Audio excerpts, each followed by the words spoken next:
Welcome to We Drink and We Farm Things. This is the farm comedy podcast that is an adult happy hour for the farming community. We drink adult beverages, talk about the ups and downs of farming things, and give zero clucks about not having the perfect farm life. We keep it real with you and share the mistakes we've made and what we've learned so you can feel less alone in this farm thing. We drink things, we farm things, we drink and farm things. Oh, hey there, Sam. Oh, hey there, Bev. What you drinking today out of that super cute Joy Farmer mug?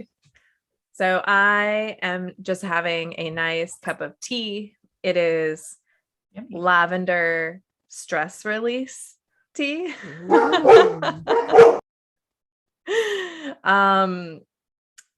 I guess that's an indication of my day or my life. I don't know which. So what are you drinking over there?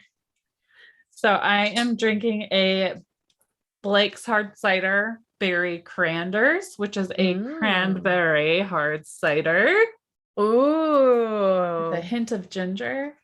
It's got a little kick to it. There's 6.9% alcohol by volume on this. So I'm glad I'm not really doing anything after this. Nice. Nice. Yes. And it's pretty pink. Oh, it's a beautiful shade of pink.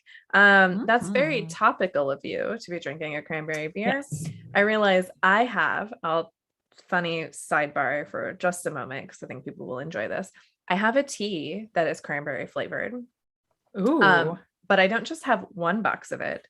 I have a whole case of it because my son told me once that he liked it. So I ordered it off Amazon for him to like wrap and put under the Christmas tree. Cause I always like to fill the Christmas tree with presents, like they aren't all big presents. Some of them are just things that I heard you say that you liked, and I go get some of it. Well, it was way more than I expected. And this was like 3 years ago. And I still have boxes upon boxes upon boxes of that tea. And yes, everyone still likes it. It's cranberry pomegranate, but I didn't think of grabbing a thing of it for this episode, which was a failure on my part. That is a pretty funny story. Our drink peep this episode is our friend Jenny Beck, and she is at Beck's Boots to Roots over on the Instagram. So cheers, lady. Cheers. So we do have a few bits of follow-up today. Most importantly, I know we went on and on and on the last episode about those little red hen caramels that were in the November Honey and Rue box. Well, I did it for the podcast and I emailed her to see if she would respond. And she responded to me within like an hour.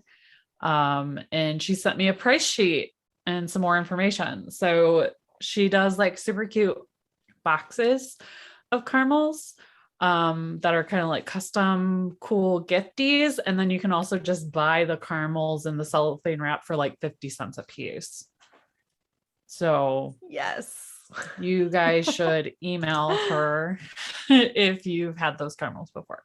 Yes. Yeah, they're amazing. Her email address is on the package of the caramels. And if anyone needs it and doesn't have it, just send us a DM over on Instagram and I'll copy and paste it in there for you. Yeah. And we have another bit of follow-up. Sam went and did a little digging about the funny goat smelling face so that we could fill you in on the official term of it, since I couldn't quite remember and didn't really feel like looking it up right while we were in the middle of recording. So it is indeed called is it Fleeman response? Is that how you pronounce that? Fleeman? I'm gonna guess. Or is it Fleeman? It's got to be Fleeman. I didn't go that far. Okay. So it is what it is, but it's Flehhmen. Somebody can correct us if we're wrong. Then we'll turn this into our corrections corner. Yeah, somebody just tell us how to pronounce it, or you can just Google it. But Fleeman response or Fleeman response, I think either one of them works. Whatever. Yeah. In a nutshell, it's when the goat curls their upper lip, stretches their neck, and looks like they're sniffing the air with their lips. And both boys and girls do that. And fun fact, horses, tigers, buffalo, llamas, sheep, cats, and donkeys do it as well. Yeah, They a go. lot of mammals do it. I certainly did not list them all. Yeah. Definitely see my cat doing it. It's hilarious too. Mm-hmm. It's a great face. I don't know why humans don't do it. Because then we'd never reproduce. That's why. Could you imagine going up to somebody in the bar and like catching their pheromones and you're like, you guys are going to have to see that on the YouTube to get the full effect there. Yeah, for sure. For sure. It was an attractive face. All right. So today, we're going to talk about cranberries. Hooray. Yay. Yes, we're getting a little seasonal as we're getting closer to American Thanksgiving. And I think, for me personally, I've never tried cranberry sauce. I know. Your face right now. It's like I shot you through the heart. Oh my gosh. I have to send you some of my cranberry sauce because apparently, okay. I think I told you this last year. Longtime listeners can tell me if they remember this or not. But people text me for my cranberry sauce recipe. Oh, well then. But it's not anything special. Hey, stop selling yourself short. You make it, and that's why it's special. Yeah, I mean, I think it's just got to be the love I make it with, or the hurry that I make it with. But I use a mix of brown and white sugar, and I also add orange into it. So I don't know if that's the secret ingredient, but anyways, I make really good fresh cranberry sauce. Like it's so good. My kids ask for it as a side for like other dishes, like other meals, not just Thanksgiving. And I'm like, guys, this is practically a dessert. It's not a side dish. Well, you're more than likely going to see cranberries in jelly form, maybe in cornbread, and even in the stuffing at Thanksgiving in America. I don't know if, Canadian Thanksgiving uses cranberry or not. Somebody will have to tell us. But cranberries are also popular throughout the rest of the year. Mm-hmm. You can see it in your grocery store, lots and lots of cranberry juices, fresh ones, canned ones, dried berries. So this little berry is actually native to North America, and it's one of only 3 fruits that can be held, that can hold that claim. Oh, and it's one of only 3 fruits that can hold that claim. And most people have no idea how it gets farmed from the farm to your table. So we're going to talk about what a cranberry is today, where they grow, and a little bit about the farming process. Yeah, because it's kind of unique. It's not something that like you just kind of decide to do one day, right? Yeah, you don't just like throw it in the ground and go for it. Yeah. Well, yeah. Unlike the other berries that we have around the farm. Yes. So what is a cranberry? If you've never seen a cranberry before, it is a fruit and it grows on low shrubs and vines, and it is a perennial crop. And perennial means that it grows on the same vine each year, as long as that vine isn't damaged. That's the key thing. And on Cape Cod in southeastern Massachusetts, fun fact, some cranberry vines are over 150 years old. So these are like the kind of plant that can be like an heirloom type of like family pass on for generations kind of plant if you decide to go for it and plant some, which is really cool. And their berries are known for their tart flavor, but they're also filled with vitamins, antioxidants, and other nutrients. So they're actually pretty popular as a healthy addition to a good diet. So don't be shy about having a few handfuls of dried cranberries. It's good for you. So cranberries, like we said, are native to North America. However, they are only grown in 5 states. Wisconsin is the top producer of cranberries, growing nearly half of all the country's berries, followed by Massachusetts, which harvests about 1/3. And then the remaining production is in New Jersey, Washington, and Oregon. Cranberries are well suited to grow in wet, marshy areas called bogs, and it's uniquely able to thrive in colder temperatures. temperatures. Ironically, the biggest consumer of cranberries are mostly warm weather states like California, Florida, and Texas. And we also export our cranberries to the United Kingdom, Mexico, Germany, and France. And in 2019, the United States produced just shy of 8 million barrels of cranberries, with each barrel weighing about 100 pounds. Approximately 20% of all cranberries get consumed around Thanksgiving week. Oh my gosh. So I always buy Yes. bags of them around Thanksgiving because it's not guaranteed to always be on my grocery store shelf year round. So I buy bags of Right. them and I freeze them. I just flash freeze them, Smart. just like we do anything else from the farm, because we've got, bags and bags of them. And I always end up buying too many because my eyes are always bigger than what I can actually fit into a pie and whatnot.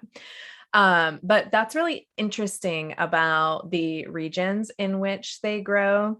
What struck me is they're all very northern, but they're all very different climates. Like when you think of Wisconsin and Oregon and New Jersey, you don't necessarily think of those as being similar places from a weather perspective, or even like, I guess, like area, that the topography and the climate in general is just different. Yeah. I think the main difference between the East Coast places and the West Coast places is probably the type of precipitation they get. Oh, you're right. Because I don't think, Washington and Oregon probably see some snow, but in the places where they might be growing cranberries, there's probably more rain. Yeah. But I would think the temperatures can get pretty similar as far as the cool season, because we'll get into a little more of it when we get into the farming part. But the growing and harvest season for cranberries is between April to about mid-November. So you have that window of no snow. Oh, okay. Yeah, that makes sense. And it does get quite cold in Oregon. I'm always surprised. It's high desert. Like a lot of Oregon is high desert, but it still is freezing temperatures. Like they got frosts before I did here in Ohio. Oh, Yeah. well, shoot. So interesting. Yeah, but you're right. The topography is very different. Yeah. Like I know I'm not quite using the right word, but I'm thinking of like the flora in the areas, like none of them just like shout naturally occurring or native cranberries to me. Well, I grew like cucamelons and those Mexicans or some other kind of melon. The sour Definitely not. gherkin. Yeah, those and the kiwano fruit, definitely not native here. So maybe it's that kind of situation where if you can facilitate the right kind of atmosphere, you can like magically grow them. Well, not magically, you just grow them, but Just it's like not a naturally occurring thing. in all of those places. That's a possibility. Because it's just like our gardens. Like, yeah, you're right. I don't grow jelly melon cucumbers. I mean, I grow jelly melon cucumbers here, which are those are the kiwanas. Yeah. And then the sour gherkins, which are the cucamelons. I grow those here, and they're definitely not native here either. All right. So we're going to talk a little bit now about the cranberry farming process. So we're not going to dive super deep into this. But as we already mentioned, cranberries love bogs. They like boggy, marshy areas. So they really like New England and the upper Midwest. Some traditional bogs are still active, and today cranberries are mostly grown in human-made bogs. So farmers can control the factors cranberries need to thrive, kind of like we were talking about before a little commercial break. A key component of growing cranberries is that they require a unique environment.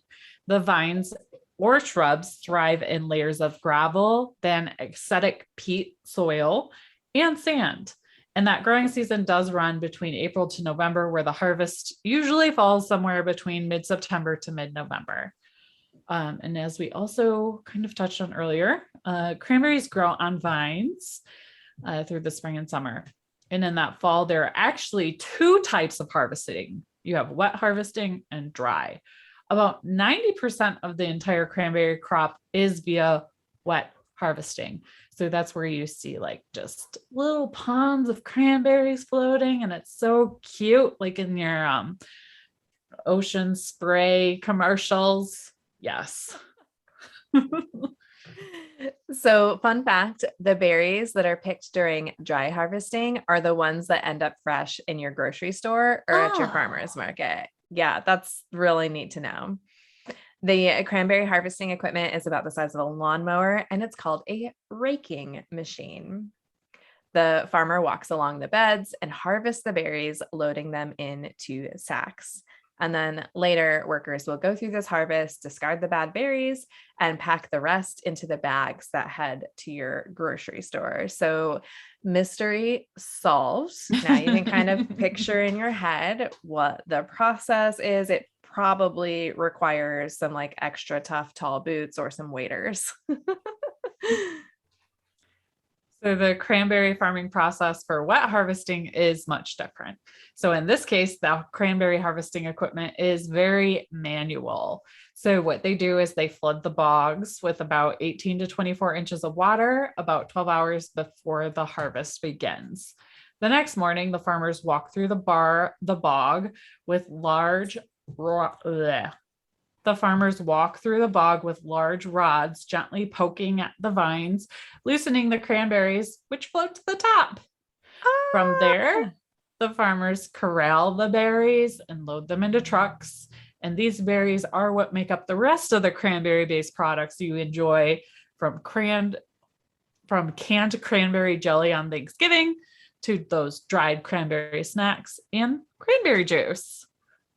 That is super cool. So both are grown in bogs, but they are harvested differently. One of them, the wet harvesting, is basically flooded out to harvest to float, and then they can like net them or, move them around. And the other ones just are able to come up with that raking machine, which is super cool. I'm picturing both of them in my head. I'm sure I'm picturing them a little wrong, but it's still kind of neat. I think I'm picturing the wet harvesting accurately because I've seen that more. And Yeah. I actually follow an account on Instagram called Cranberry Chats. And she is one of the cranberry farmers for Ocean Spray. So she does the wet harvesting. So I've seen some stuff on her Instagram, which has been super cool. Dry harvesting, I could kind of guess, but like you said, I'm probably wrong. And that's okay. Yeah.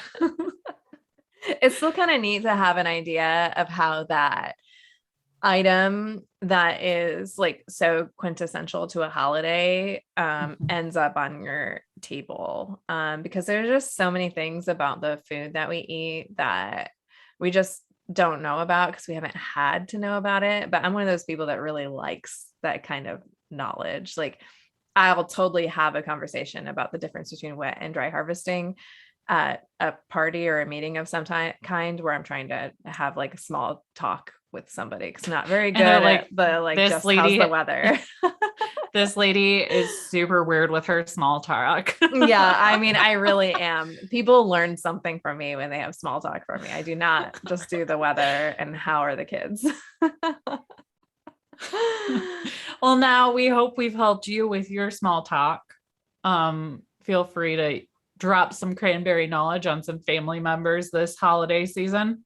Because I mean, cranberries are around for Christmas too. So, and there's all kinds of fun cranberry cocktails you can make. Ooh. So yes, enjoy those cranberries. So just a few housekeeping things for us today. Make sure you leave us a review. We still don't have a new review, which is fine. We don't want to force anybody to leave a review. Well, we kind of batch these episodes, so people didn't have a whole lot of time in between recording time. Yes. So yeah, it's been a day since the last time we asked for them, and you guys haven't heard that episode yet. Well, I feel like we ask every episode, and some of y'all are probably thinking, gosh, I need to leave a review. You haven't yet. Don't worry. I did the same thing on all the podcasts I listened to.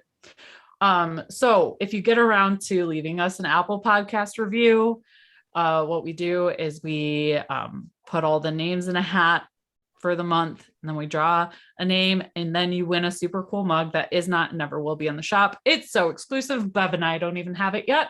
It's true. So make sure you leave your Instagram handle or something like that, and we will get back to you. And because yes, we are batching these episodes, we will read one in a dive bar or a mini-sode this month to be a little more fair. It's true. And you can also leave us a review by calling our phone number. So if you call our Drink and Farm phone number, leave us a message with your review in it, we will play that on an episode, and that also enters you. So it's a really awesome opportunity for those of you that have left us a review and maybe you didn't win the mug the first time around. So now you get an extra chance to enter. And make sure you send us your can't evens in the Facebook group or email them to us at drinkandfarm@gmail.com. We will read those on our minisodes. And don't forget that we have a mini series over on our Patreon. It's called Straight No Chaser. This is available to our patrons at the $5 level and above. So if you want to catch those episodes, you can go to patreon.com/drinkandfarm. Join us at any of the levels that is at $5 or over per a month, and you'll get access to all those old episodes. And we've got tons of them now. We release one every Monday, and they're just really fun and really great little nuggets of straight, maybe a little chaser. And make sure you hit that subscribe button wherever you're listening. And if you're tuning in on YouTube, hit the like button too if you really liked this episode. If you didn't, don't hit the dislike button. Just carry on with your lives. This helps more people like you find us on all of the platforms. So we appreciate you participating in that way. And don't forget, every week you can share the episode over on Instagram while you're listening to it in your stories. Tag us at Drink and Farm. We will send you a message with a promo code that will give you a discount off in our merch shop. And you want that because we've got some really great Drink and Farm gear. And if I'm looking at the calendar correctly, today is Throwback Day, which means that if you go check out the holiday shop, it's got some old designs in it that you can't get anymore. And they're pretty special and they'll only be around for like the long weekend, and that's it. So I suggest you hop on that. Yes, I'm wearing the Give Zero Clucks ugly sweatshirt. You can see that on the YouTube. It is super comfortable, and it helps that I just pulled it out of the dryer and put it on, so I'm all cozy. Oh, it's nice and cozy. Yes. It's hot here, Yes. so I'm wearing my thinner Farm What Brings Joy hoodie. Yeah, I like it. Also, this excellent choice. Yeah, this stays around in the shops. This is quite as hurrying. That's not even a Urgent. word. Urgent. Exclusive. It's not seasonal. There we go. We found the word. We did. All right. Make sure you look at the show notes to find links to the article we discussed today, a survey where you can anonymously tell us how we're doing, and links to our social media and those merch fun things that we just talked about. And that's it. Yeah, that's it. We hope you enjoyed today's episode, and until next time, Drink, farm, and give zero clucks. We drink Bye now. things, we farm things. We drink and